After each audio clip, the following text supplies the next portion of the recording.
exactly. So, have you ever heard of an orchid that you can plant in the ground? Most of us, if we buy an orchid, we buy it at a flower shop and we keep it indoors, and it's always one of those kind of delicate things. Well, guess what? We're talking winter hardy, true orchid planted in the yard. These are the final quantities again for the season. So if this is something you decide you want, you're going to want to place your order this morning.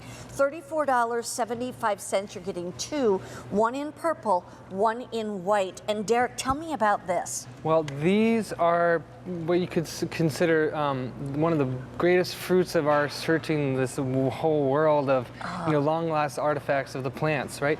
Because what we're looking at is a very hard to find, fully 100% true orchid that grows in the ground in North America and continues to grow year after year. No problem with snow, no problem with summer. Where these come from? Mount Fuji, Japan. Wow. Areas of China that I don't even know how to pronounce.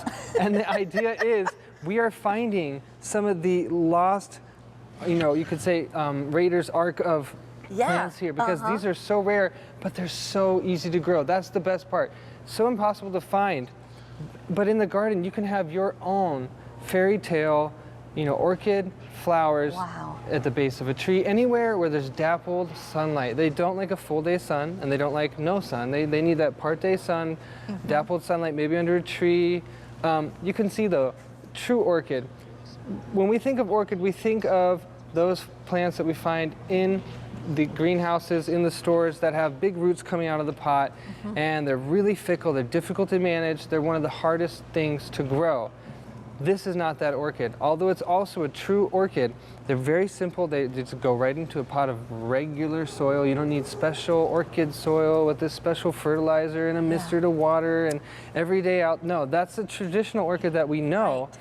What these are is like the daylily of the orchids. So simple, so easy to grow in the ground. And what part of the country can they put them in the ground? Anywhere zone 5 to zone 9. So we're talking about -15 below zero. Is so like easily maximum. here in the Philadelphia Easily area. Here. I mean, probably the only place you might want to put them in a pot is when you are up in Duluth, Minnesota, and places like that where it does get colder than 15 below.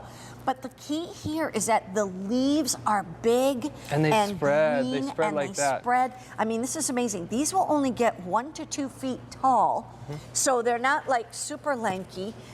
That's about it right there. But then it's going to spread from there, and the colors are gorgeous. I wish you could see on these purple ones. There's so much. There's the beautiful white mixed in with the purple. See that? And it's just, I mean, these have the softest petals. They're just gorgeous. You can cut these and put them in a vase, correct? Totally. They're great for cuts. And I wanted to show you just exactly what you're going to get home, Mary Beth. This is what comes This is what comes home. Now, you may or may not have flowers. Most likely you will. But these plants here, they've gone through their first winter. They're definitely ready to go in the ground for you or in a pot. Like I said, these are fully winter hardy orchids, true orchids, but they don't require all the difficult maintenance that a traditional orchid that we think of requires. The thing about these are they bloom for 2 months. I was just going to say, from when to when? Early summer. Early summer. So right when your tulips and your daffodils are finishing, these are coming up.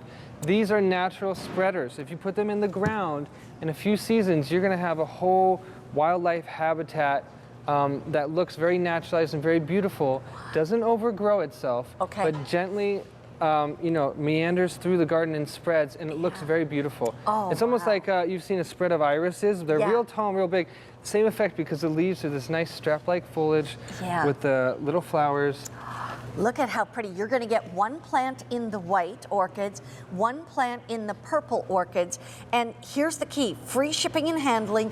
These were brand new this month, so sometime in the last 2 weeks, and we have less than half of our quantity remaining.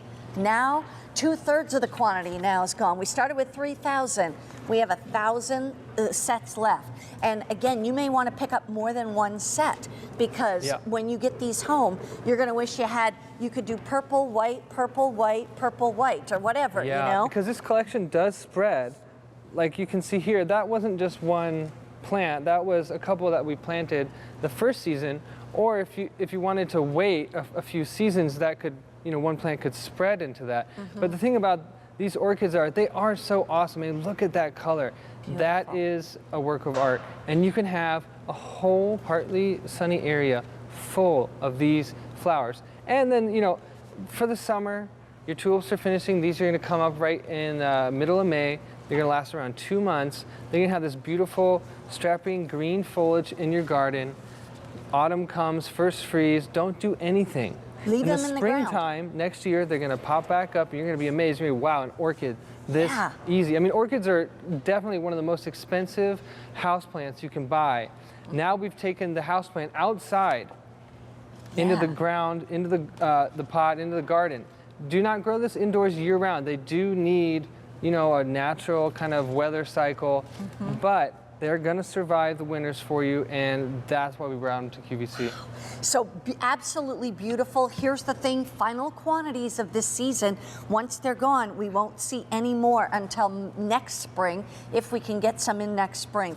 The other thing I want to just remind you is that, like we said, these are a lot easier to grow. You leave these in the ground over the winter time, and I just think they're beautiful. Now, these are not fragrant, right? They're not fragrant. Okay, so I just wanted to check that.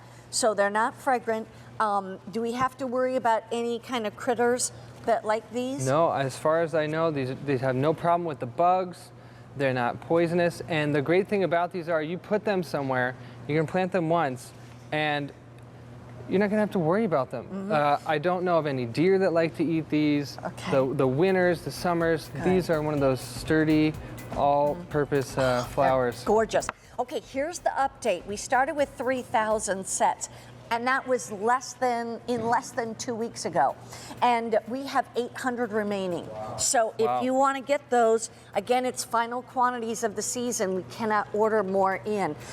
Also, would you tell me, Derek, a little bit more about these fertilizers and foods? Yeah, so these fertilizers, for our Flower Magic, this was developed about 20 years ago. I remember when I was a little kid.